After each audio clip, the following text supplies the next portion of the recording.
এই জন্য রাসূল আকরাম সাল্লাল্লাহু আলাইহি সাল্লাম আল্লাহরে বলতেন, আল্লাহুম্মা ইন্নী আসআলুকা রাহমাতান তাহদি বিহা কলবি।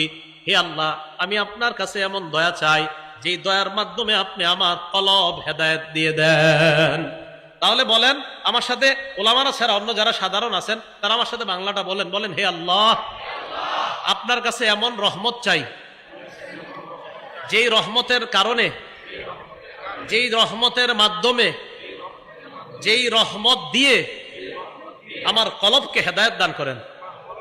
এই কথাটা বেশি বেশি আল্লাহরে বলবেন, ইনশাআল্লাহ হেদায়েতের উপর রেখেই আল্লাহ আপনার মৃত্যু দান করবেন। এটা একটা। আরেকটা সূরা ইউসুফের আয়াতটা যদি পড়তে পারেন, গালেবান 101 বা 111 নম্বর আয়াত, 101ই হবে মনে হয় বা 111 সম্ভবত, সূরা ইউসুফের।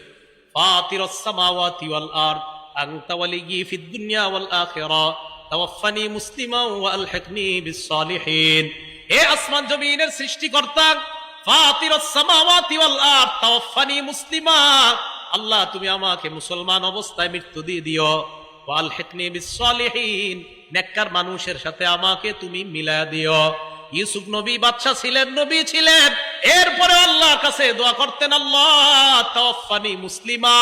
নবী নবী কয় আল্লাহরে, তাওয়াফফানি মুসলিমা। বাদশা আল্লাহরে কয়, বাদশা আবার নবী, খাদ্যমন্ত্রী আবার নবী, আবার উনি আল্লাহরে কয়, একজন নবী আল্লাহরে কয় তাওয়াফফানি মুসলিমা।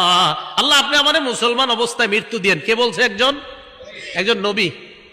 আমি আপনি কি বলা উচিত আল্লাহকে? এই জন্য আল্লাহর কাছে খুব বেশি বেশি বলা। আমি যার কাছে বুখারী শরীফ পড়ছি, আল্লামা আবু জাফর আল কাসিমি দামাত বরকাতুহুল আলিয়া, হযরতে আব্দুল্লাহপুর, বর্তমান আব্দুল্লাহপুর মাদ্রাসার শেখুল হাদিস, হযরতের মুখে শুনছি, এইটা যদি কেউ নিয়মিত পড়তে পারে ইনশাআল্লাহ আশা করা যায় আল্লাহ যদি তার এই দোয়াটা কবুল করেই নেই, আশা করা যায় হেদায়েত দিয়ে মুসলমান অবস্থায় তার মৃত্যু দিবে আল্লাহ।